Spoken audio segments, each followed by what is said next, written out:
Hello everybody and welcome back to my channel. My name is Kimberly and this is a channel for anybody who loves bull terriers or wants to know more about bull terriers. This video specifically is something that I kind of touched on. I don't know if anybody follows my Facebook page. I'm much more active on my Facebook page. This is a video touching on something that I happened to make a little PSA post about over on my Facebook page, which is about habits and training. The first year of your puppy's life is basically about developing good habits. And what I mean by that is habits around your day-to-day life. So we live our lives based on habits, right? Like, you don't wake up every day and it's completely different every day. You tend to have a set of habits that you do. Personality habits, day-to-day habits, work habits, the way you speak to people, how you speak, your choice in language, your choice in clothing, your choice in your food, your eating habits, your coffee drinking habits, your TV watching habits, everything. Your life is made up of the habits that you have developed over the years. So when you have a puppy who's brand new and they have no habits because they've only been alive for 8 weeks, your first year should definitely be creating and figuring out how to create the habits you want to have them to have in their everyday life as an adult dog. So if you watched my video, A Day in a Life, this kind of gives you an idea of why I talk so much about the importance of schedules, especially within your puppy's first year, because the habits your puppy builds your first year is going to kind of set the stage in how they feel about things the rest of their life. Of course, if you take a rescue dog, or if you take an older dog, adopt an older dog, buy an older dog, you still have a chance to kind of change habits, but it's a lot easier to develop good habits in young puppies as is, instead of having an adult dog and then having to rearrange and change these things. So when you get a puppy, a lot of your training for the first year is actually building and developing habits for your day-to-day life. This is why I say before you bring your puppy home, it's really good to talk to everybody in your household and kind of make a schedule around how you want your day-to-day life to be with your dog. So it's going to be a struggle the first year with a puppy, of course, because they're learning, you're building, you're creating those habits. But my emphasis here is that habits don't always have to be trained in. So for example, there's a lot of habits that people don't realize.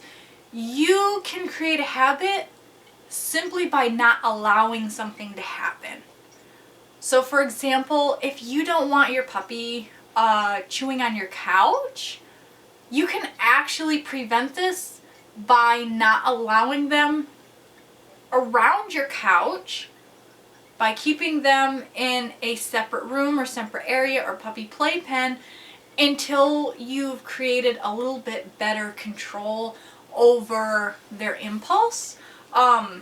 Now that doesn't mean, oh, he will never be allowed on my couch, he will never be around my couch.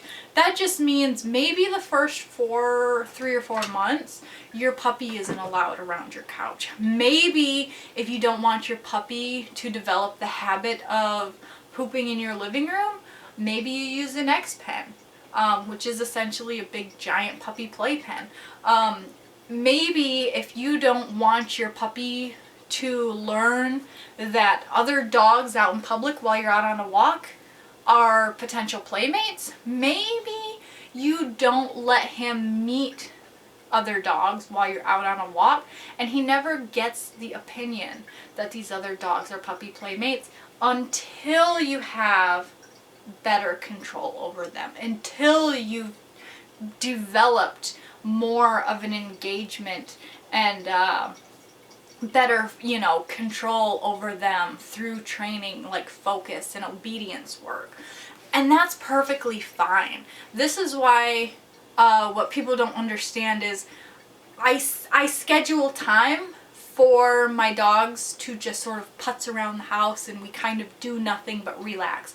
Because Druid's only a year old, my youngest. She's only a year old right now. So we're still very much on that puppy schedule, in that I schedule things that I don't schedule for my older dogs. You know, I didn't schedule for them. They didn't have a schedule anymore of just hanging out around the house the way that I did for Druid, because this is her first year and I'm trying to develop good day-to-day habits with her and build up from those. So for example, if you have a puppy again and you don't want them chewing on your furniture, maybe you keep them away from the furniture for the first 3 months and then slowly introduce them to the furniture over the course of several weeks under supervision, so that you can build up the amount of time that they can be on the furniture with you and in the living room and things like that.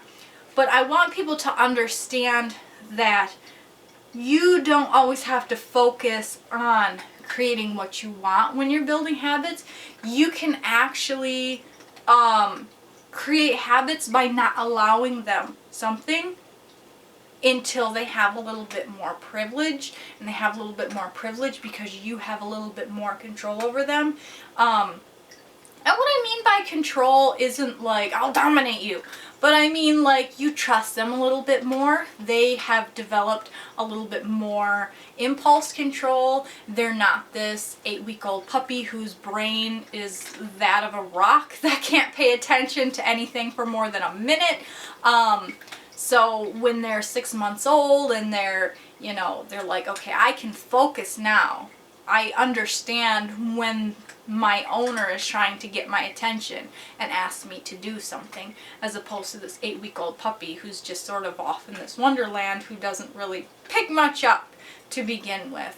And that's perfectly fine. And things like, I see a lot of people who think, well, I have this 8-week-old puppy, and the second they came in, we were working on sit and stay and down and come and shake and all these obedience, and then they have a 2-year-old dog, and the 2-year-old dog doesn't know what to do other than engage the owner constantly and says, you know, thinks to themselves, well, I have to be doing something because that's how my day has always been. Or maybe you have people who don't realize that there's more to your dog's day than simply asking them to go through this routine of sit, stay, down, focus, come, shake, heel, etc. So before you bring in a new puppy, sit down, create a schedule of how you'd like your life to go for your dog's adult life. And think about how to create those habits in your dog. If you want to be able to take your dog out for a walk in the morning and come home and chill for the rest of the day, start developing that in your puppy. You know, obviously you don't take your puppy out for a 6-hour walk when you first wake up, but focus so that that's when you have the most energy. You know, play with them during those times of day.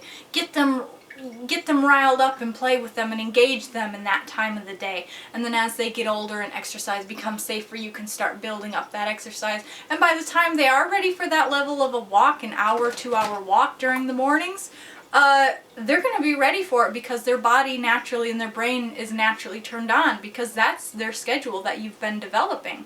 And then when you come home, if you have set a time limit when they're puppies, and you know, this is when we're going to get our sillies out and this is when we're going to spend most of our energy during the day, then after that you can say, okay, now that we've got our sillies out, now I'm going to teach you how to chill out.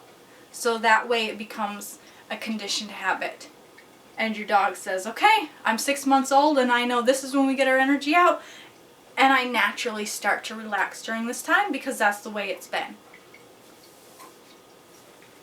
And that is how to create a good schedule for your dog for the rest of your life. This is how you're going to have a dog that fits your lifestyle, is by teaching them the highs and lows of how your day should go.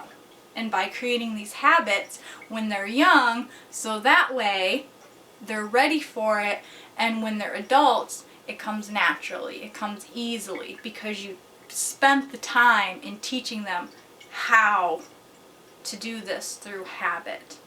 So if you want your dog to be able to chill out with you on the couch, expend their energy when you want, when they're ready to chill out, then you work up tolerance. You know, maybe you have a rambunctious puppy that wants to chew on you when you're on the couch, and then you say, okay, we're gonna just, you know, if all you can tolerate is cuddling with me on the couch for 5 minutes, I'm gonna do it when you're ready for a nap anyways. And then you can build on those habits for the rest of your dog's life. So I hope this was helpful. It's just kind of probably a short video, but anyways, check out my Facebook if you guys want any more photos, videos, training tips, funny memes. I love memes. Consider subscribing if this sort of thing interests you. If not, don't even bother, because why would you subscribe to something that you're not even interested in? I don't know. I wouldn't do it. You don't have to. Anyways, I hope you guys come back soon for another video, and see ya!